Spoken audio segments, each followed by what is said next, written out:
Welcome to While We Were Distracted, the podcast where we explore topics that often get overshadowed in the rush of daily life. I want you to imagine this for a second.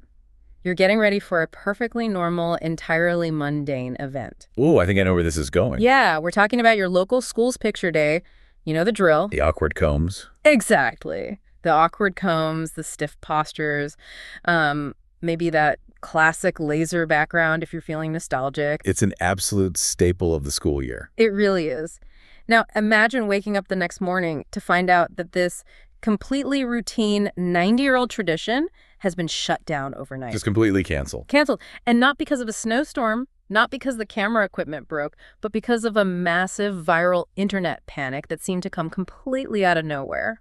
It takes something deeply familiar and, instantly turns it into a source of urgent concern. And the speed at which this specific scenario unfolded, it makes it a critical case study for how information flows through our communities today. Which is exactly why we're tackling it. Welcome to today's deep dive. We've built this journey specifically for you because we know you aren't just looking for the headlines.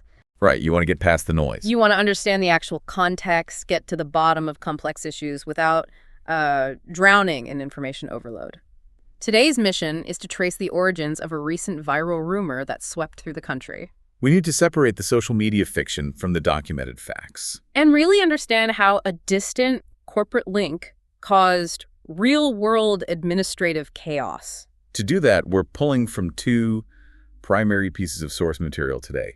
We've got a detailed news summary that chronicles the online panic surrounding the school photography giant, LifeTouch. And we're putting that right alongside the official public statement from LifeTouch Group CEO Ken Murphy, who responded directly to these rumors. Placing these documents side by side gives us a front row seat to how a modern crisis actually materializes. Okay, let's unpack this. To understand the panic, we have to start with the spark. The initial trigger. Right. Let's set the timeline. We're looking at early February 2026. The U.S. Department of Justice releases a large batch of files related to Jeffrey Epstein. This was part of their ongoing disclosures regarding his activities and associates. Now, as a quick note here, we're going to look strictly at what the sources tell us. We're impartially laying out the contents of these files and the resulting events without taking sides or, making moral judgments about the figures involved. We're just here to look at the mechanics of the situation. And the mechanics are where this gets incredibly complex. The DOJ releases these files, and almost instantly, the internet begins crowdsourcing analysis. People are looking for connections. Combing through thousands of pages. And they found a connection. But calling it a leap might be an understatement. Social media essentially played this massive, high-stakes game of 6 degrees of separation. That's a great way to put it. According to the news summaries, the DOJ files mentioned a man named Leon Black thousands of times, noting a financial advice relationship with Epstein. And Leon Black is the former CEO of Apollo Global Management, which is a massive private equity firm. Here is where the string on the corkboard gets stretched entirely across the room. Apollo Global Management acquired a company called Shutterfly in 2019. Right. And Shutterfly happens to be the parent company of LifeTouch. What's fascinating here is how a distant corporate lineage mutates into a visceral, viral fear. Let's break down the actual distance of that connection, because most people don't spend their days studying private equity structures. I certainly don't. Right. Apollo is an alternative asset manager. They manage hundreds of billions of dollars across various funds. When an Apollo-managed fund acquires a company like Shutterfly, Shutterfly becomes a portfolio company. Okay. And then LifeTouch is a subsidiary of that portfolio company. So you have a former CEO of the overarching management firm linked to a DOJ file, and the internet immediately assumes that means illicit actors are currently downloading third-grade class portraits off a local school server. That's the leap. You go from a sprawling private equity firm's former executive to a widespread panic that millions of local student photos are compromised. It's what? From a purely structural standpoint, a private equity firm's investors are not involved in the day-to-day operations or data management of a subsidiary like LifeTouch. They aren't in the weeds of the business. Exactly. But when you introduce the safety of children into the equation, the emotional response completely overrides any logical processing of how corporate structures actually function. You can put yourself in the shoes of a parent scrolling through their phone late at night. Absolutely. You see a post linking your child's school photographer to these incredibly dark, serious DOJ files. You aren't going to stop and research the intricacies of private equity acquisitions. Oh, fund management firewalls. They're just going to react. Which is entirely understandable from a psychological perspective. We are wired to protect our kids. But that understandable parental reaction created an absolute tidal wave in the real world. It really did. This shifts from an interesting internet phenomenon to a genuine crisis of institutional management. And the speed of that tidal wave is staggering. We're talking about a tiny window between February 13th and February 20th, 2026. Barely a week. In that incredibly short span of time, school districts nationwide started pulling the plug. The sources highlight Malakoff ISD and Kemp ISD in East Texas. We saw it in Metro Detroit. Yeah. We saw districts tied to the Kentucky Educational Development Corporation taking immediate action. They rapidly canceled, paused, or suspended their LifeTouch picture days. Let's pause and think about the position of a district superintendent or a school principal in that window. Talk about being caught in the middle. This scenario perfectly illustrates the intense tension between viral misinformation and institutional responsibility. The phrases these school districts used in our sources are very telling. Right. They said they canceled these contracts out of an abundance of caution. Or while they were investigating the claims.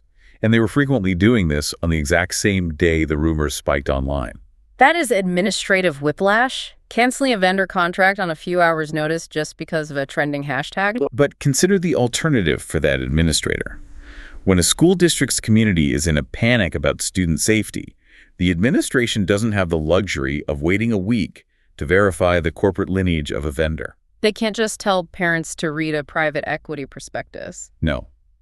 If a parent calls the school demanding to know why a company allegedly tied to a federal investigation is photographing their child, they have to act instantly to maintain trust. Even if that action is entirely preemptive and based on a social media rumor. Precisely. The speed of the institution's reaction is dictated by the speed of the panic, not the speed of the truth. It's risk management in the age of viral outrage. Here's where it gets really interesting, because while the internet was moving at light speed and the schools were hitting the emergency brakes, the actual facts of the matter told a completely different story. An entirely different story. Let's look at the corporate pushback and what the DOJ files actually contained. The facts laid out in the sources provide an incredibly stark contrast to the viral narrative.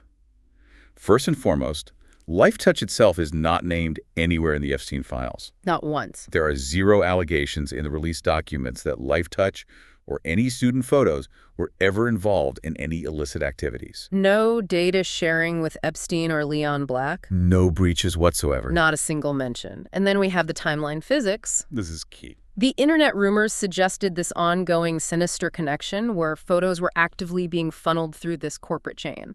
But the sources point out a literal chronological impossibility. Right. Apollo Global Management acquired Shutterfly, LifeTouch's parent company, in 2019. And this acquisition happened after Jeffrey Epstein's death. It's a textbook example of how viral misinformation strips away context and flattens time. The internet rumor took events from different years, compressed them into a single narrative, and presented it as an urgent present-day threat. You have an acquisition that happens after the fact, yet the algorithm serves it up as an active, ongoing conspiracy. Which brings us to the public defense from LifeTouch Group CEO Ken Murphy. When you're a 90-year-old company facing an existential rumor this explosive, your response has to be definitive. You can't issue a weak PR statement. Exactly. Murphy's statement, detailed in our sources, leaves absolutely no room for ambiguity. He emphasizes that when LifeTouch photographers take a student's picture, that image is safeguarded for families and schools only. No exceptions.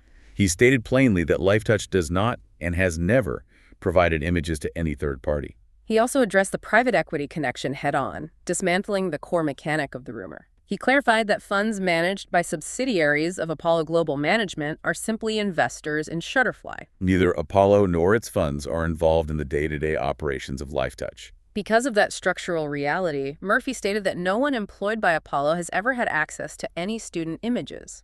An Apollo investment analyst sitting in an office in New York doesn't have the administrative passwords to a local elementary school's yearbook servers in East Texas. It's just not how these corporations operate. It's a critical distinction between financial ownership and operational control. But Murphy went further than just defending the corporate structure. He used this moment to detail LifeTouch's actual deeper privacy reality. And this is where we need to talk about the regulatory environment these companies operate in. Let's dig into that, because when you look at what they actually do with student data, it's the polar opposite of what the internet was claiming. Right. The sources highlight a heavy emphasis on regulatory compliance, specifically FERPA. FERPA, or the Family Educational Rights and Privacy Act, is the foundational federal law protecting student data. It's not just a set of guidelines. It's a strict regulatory framework. Exactly. Under FERPA, schools maintain direct control over educational records, which includes student photographs. If a vendor like LifeTouch were to misuse that data or share it with unauthorized third parties, they wouldn't just be facing bad PR. They would be in violation of federal law. And the school districts themselves could lose their federal funding. That explains why the schools reacted so quickly. Their federal funding is theoretically on the line if they're using a non-compliant vendor. The stakes for data privacy in an educational setting are incredibly high. And the sources note that LifeTouch doesn't just meet the baseline FERPA requirements. According to the CEO's statement, they were the first school photography company to sign a voluntary and enforceable privacy pledge. They legally bound themselves to an even higher standard of protection for these school communities. They also specifically addressed modern technological fears, which I found fascinating. Oh, the AI piece. Yes.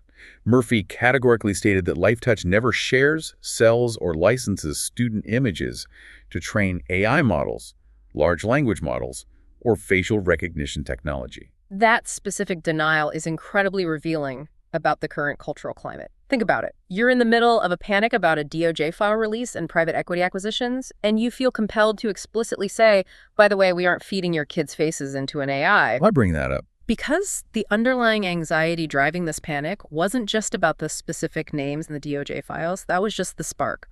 The fuel is a much broader, deep-seated societal fear about data sovereignty in the age of artificial intelligence. We've all seen the news stories about companies scraping billions of images from the internet to train facial recognition software. Parents feel like they've completely lost control over their digital footprint, let alone their children's. So when a rumor surfaces suggesting that a massive corporation has access to a database of children's faces, the public is already primed to believe the absolute worst. They assume the data is being harvested or exploited. Because in so many other sectors of the tech industry, that's exactly what happens. The rumor acted as a lightning rod for all of those accumulated, very valid fears about digital privacy. It didn't matter that the connection was a chronological impossibility. It felt true to parents who were already exhausted by the constant battle to protect their kids' data online. Which makes the ultimate irony in all of this even more profound.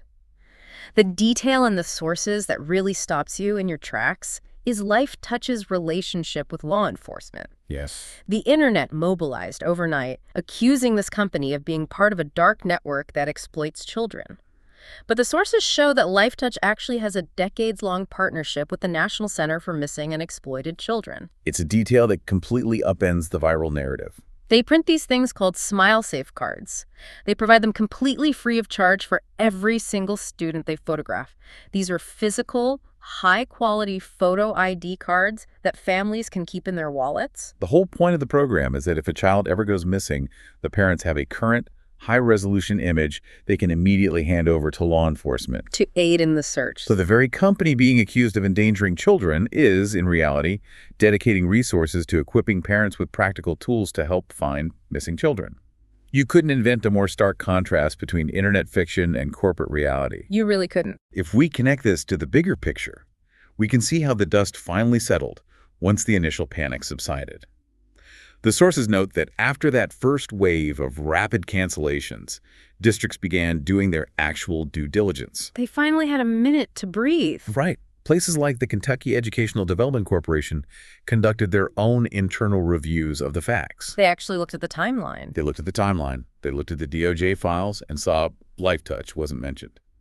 They reviewed the FERPA compliance and the enforceable privacy pledges. And once they evaluated the actual evidence rather than the social media sentiment, they quietly reinstated their contracts with LifeTouch. The system eventually corrected itself, but only after massive disruption to schools, parents, and a 90-year-old business. So what does this all mean? When we distill all of these sources down, the news summaries, the CEO statements, the timelines, what is the core takeaway for you navigating this incredibly chaotic media environment? I think this story serves as a masterclass and why we have to take a collective breath. It shows the real-world damage of reflexively sharing sensational claims without practicing rigorous critical thinking. We just watched a rumor, based on a private equity acquisition from several years ago, temporarily bring a trusted community institution to a grinding halt. It highlights just how fragile institutional trust is when it comes up against a viral algorithm. It really does. This raises an important question about how we consume news and react to claims that trigger our deepest anxieties.